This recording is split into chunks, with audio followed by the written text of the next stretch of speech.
May mga kalsadang kahit gaano karaming sasakyan ang dumaan, may mga bahagi pa rin na parang may sariling alaala. Isa na roon ang isang mahabang bahagi ng Marcos Highway. Hindi dahil madilim ito, hindi dahil walang tao, kundi dahil may mga kwento ang ilang motorista tungkol sa isang babaeng nakaputi na lumilitaw sa gilid ng kalsada kapag lampas hating gabi. May mga nagsasabing humihingi siya ng sakay. May nagsasabing bigla siyang nawawala bago pa makalapit ang sasakyan. Pero may isang kwento na mas nakakatakot. Dahil ayon dito, kapag nakita mo ang babae, hindi na ikaw ang nagdedesisyon kung ihahatid mo siya. 12:30 na ng madaling araw nang bumiyahe si Ryan pauwi.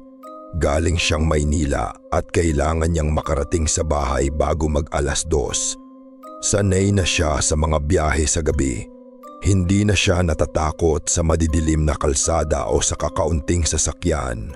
Mahina lamang ang tugtog sa radyo habang binabagtas niya ang Marcos Highway. Makalipas ang ilang minuto, napansin niyang halos wala nang kasabay ang kanyang sasakyan. Sa unahan, mahaba ang kalsada. Sa magkabilang gilid, mga puno at ilang saradong establishmento. Tahimik, masyadong tahimik. Hanggang sa may nakita siya sa gilid ng highway. Isang babae, nakasuot ng mahaba at lumang puting damit. Nakatayo lamang siya, nakatalikod, hindi gumagalaw. Napatingin si Ryan sa rearview mirror. Nawala ang babae. Napakunot ang noo niya. Siguro na pagkamalan ko lang. Itinuloy niya ang pagmamaneho. Pero makalipas ang ilang segundo, may nakita siyang puting anino sa gilid ng kalsada. Muli siyang napatingin. Wala. Nagpatuloy siya hanggang sa may narinig siyang mahinang tunog mula sa passenger seat. Napatingin siya. Walang tao. May isang maliit na patak ng tubig sa upuan. Napakunot ang noo niya. Walang ulan. Sarado ang mga bintana at tuyo ang buong sasakyan. Pinunasan niya ang tubig gamit ang tissue. Pagkatapos ay narinig niya ang isa pang tunog. Mula sa sahig, tumingin siya. May maliliit na bakas ng basang paa. 1, 2, 3, papunta sa likod ng sasakyan. Nanlamig ang katawan niya. Hindi niya maalala kung may sumakay. Hindi niya maalala kung may binuksan siyang pinto. Pero malinaw niyang nakita ang mga bakas. Basang-basa. Parang may taong naglakad mula sa passenger seat papunta sa likod. Biglang namatay ang tugtog sa radyo. Puro static. Pagkatapos ay may mahina siyang narinig. Kuya. Napatigil si Ryan. Pinatay niya ang radyo. Tahimik. Ilang segundo ang lumipas. Muli itong bumukas. Kuya, ihatid mo ako. Napatingin siya sa passenger seat. Walang tao. Pero biglang bumaba ang temperatura sa loob ng sasakyan. Nanginginig ang kanyang mga kamay. At muli niyang naamoy ang kakaibang amoy. Basang lupa.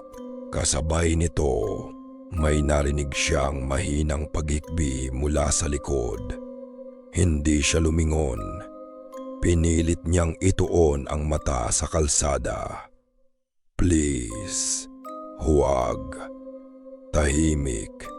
Pagkatapos, isang basang yabag mula sa likod. Isa pa. Mas malapit. Isa pang yabag. Nakahawak ng mahigpit si Ryan sa manibela. Hindi siya makapagsalita. Dahan-dahan niyang tiningnan ang rearview mirror. Walang tao.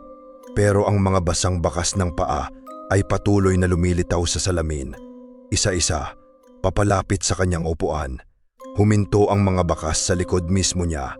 Napalunok si Ryan at sa kanya naramdaman Isang malamig na hininga sa batok niya. Nanigas ang buong katawan niya. May bumulong. Napakalapit. Hindi mo ba ako naaalala? Napapikit si Ryan. Dahan-dahan siyang napalingon.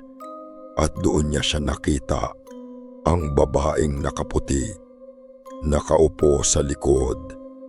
Basang-basa ang buhok. Nakayuko. Hindi makita ang muka. Tumulo ang tubig mula sa kanyang damit papunta sa upuan. Anong gusto mo? Nanginginig na tanong ni Ryan.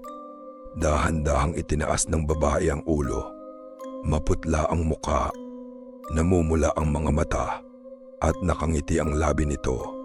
Ihahatid mo ako. Biglang umandar ang makina ng kusa. Napahawak si Ryan sa manibela. Anong umandar ang sasakyan? Walang pumipindot sa accelerator. Mabilis itong bumilis.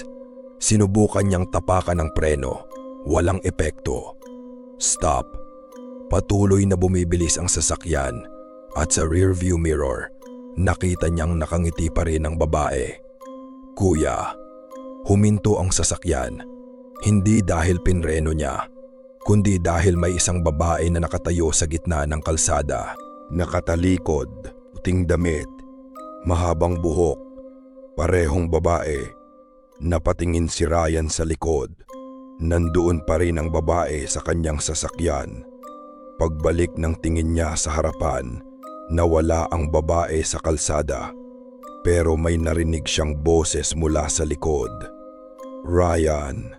Nanlamig siya. Paano nito nalaman ang pangalan niya? Dahan-dahang lumapit ang babae sa pagitan ng mga upuan. Ikaw ang kumuha sa akin. Hindi. Ikaw ang nagmaneho. Hindi kita kilala. Ngumiti ito. Pero kilala kita. Biglang bumalik sa isip ni Ryan ang isang lumang alaala. Isang aksidente. Isang madilim na gabi.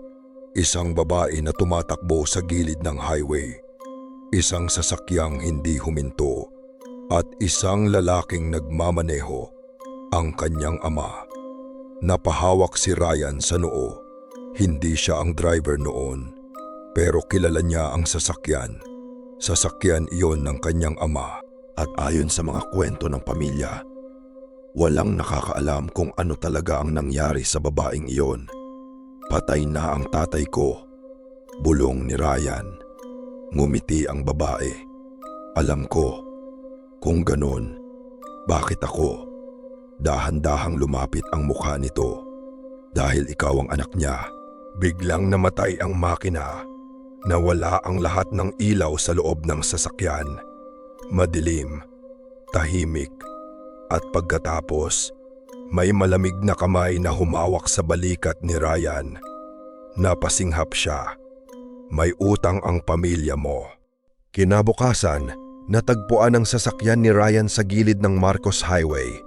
Bukas ang pinto. Nandoon ang kanyang cellphone. Nandoon ang mga gamit niya. Pero wala siya. Walang bakas ng katawan. Walang dugo.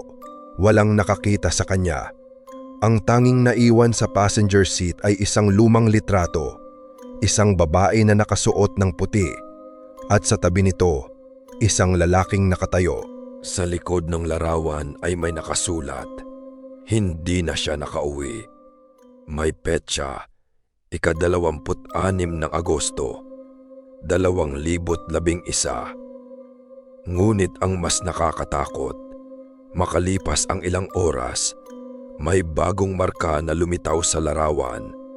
Isang bagong petsa, 26 ng Agosto, 2022. At sa ilalim nito, may bagong pangalan, Ryan. Mula noon, may ilang motorista raw na nakakakita ng isang babae sa gilid ng Marcos Highway kapag madaling araw. Nakasuot ng puti, basang-basa, at palaging nakatayo sa parehong lugar. Hindi siya humihingi ng sakay. Hindi siya kumakaway, hindi siya gumagalaw, naghihintay lang. At kapag napadaan ng isang sasakyan, minsan bigla na lamang lumilitaw ang mga basang bakas ng paa sa loob nito. 1, 2, 3, papalapit sa driver's seat. At bago pa mapansin ng driver kung saan nanggaling ang mga ito, may maririnig siyang malamig na bulong mula sa likod. "Kuya, ihatid mo ako." Pero kapag tumingin siya sa rearview mirror, hindi na babae ang makikita niya. Si Ryan, maputla, basang-basa at nakangiti, at lagi niyang sinasabi ang parehong bagay. "Huwag kang mag-alala." Sandaling tatahimik siya. Pagkatapos ay ibubulong niya, "Hindi naman ikaw ang hinahanap niya." Ngumiti siya. "Ako lang ang susunod na sasama sa'yo."